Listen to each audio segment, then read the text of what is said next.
And they came over unto the other side of the sea, into the country of the Gadarenes. And when he was come out of the ship, immediately there met him out of the tombs a man with an unclean spirit, who had dwelling among the tombs, and no man could bind him, no, not with chains, because that he had been often bound with fetters and chains, and the chains had been plucked asunder by him, and the fetters broken in pieces, neither could any tame him. And always, night and day, he was in the mountains, and in the tombs, crying, and cutting himself with stones. But when he saw Jesus afar off, he ran and worshipped him, and cried with a loud voice, and said, What have I to do with thee, Jesus, Son of the Most High God? I adjure thee by God, that thou torment me not. For he said unto him, Come out of the man, unclean spirit. And he asked him, What thy name? And he answered, saying, My name Legion, for we are many.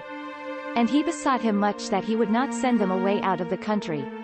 Now there was there nigh unto the mountains a great herd of swine feeding. And all the devils besought him, saying, Send us into the swine, that we may enter into them. And forthwith Jesus gave them leave. And the unclean spirits went out, and entered into the swine, and the herd ran violently down a steep place into the sea. They were about 2,000 winking face, and were choked in the sea. And they that fed the swine fled, and told in the city, and in the country. And they went out to see what it was that was done. And they come to Jesus, and see him that was possessed with the devil, and had the legion, sitting, and clothed, and in his right mind, and they were afraid. And they that saw told them how it befell to him that was possessed with the devil, and concerning the swine. And they began to pray him to depart out of their coasts. And when he was come into the ship, he that had been possessed with the devil prayed him that he might be with him. Howbeit Jesus suffered him not, but saith unto him, Go home to thy friends, and tell them how great things the Lord hath done for thee, and hath had compassion on thee. And he departed, and began to publish in Decapolis how great things Jesus had done for him, and all did marvel.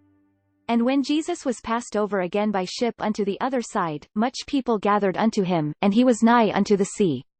And, behold, there cometh one of the rulers of the synagogue, Jairus by name, and when he saw him, he fell at his feet, and besought him greatly, saying, My little daughter lieth at the point of death, come and lay thy hands on her, that she may be healed, and she shall live. And went with him, and much people followed him, and thronged him.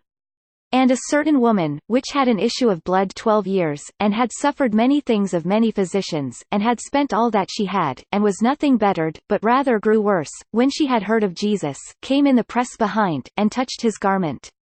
For she said, If I may touch but his clothes, I shall be whole. And straightway the fountain of her blood was dried up, and she felt in body that she was healed of that plague. And Jesus, immediately knowing in himself that virtue had gone out of him, turned him about in the press, and said, Who touched my clothes? And his disciples said unto him, Thou sayest the multitude thronging thee, and sayest thou, Who touched me? And he looked round about to see her that had done this thing. But the woman fearing and trembling, knowing what was done in her, came and fell down before him, and told him all the truth. And he said unto her, Daughter, thy faith hath made thee whole, go in peace, and be whole of thy plague. While he yet spake, there came from the ruler of the synagogues which said, Thy daughter is dead, why troublest thou the master any further? As soon as Jesus heard the word that was spoken, he saith unto the ruler of the synagogue, Be not afraid, only believe. And he suffered no man to follow him, save Peter, and James, and John the brother of James. And he cometh to the house of the ruler of the synagogue, and seeth the tumult, and them that wept and wailed greatly. And when he was come in, he saith unto them, Why make ye this ado, and weep? The damsel is not dead, but sleepeth. And they laughed him to scorn. But when he had put them all out, he taketh the father and the mother of the damsel, and them that were with him, and entereth in where the damsel was lying. And he took the damsel by the hand, and said unto her, Talitha cumi, which is, being interpreted, Damsel, I say unto thee, arise. And straightway the damsel arose, and walked, for she was of 12 years. And they were astonished with a great astonishment. And he charged them straitly that no man should know it, and commanded that something should be given her to eat. This content was provided by angelotricarico.com. Subscribe to the channel for more stories.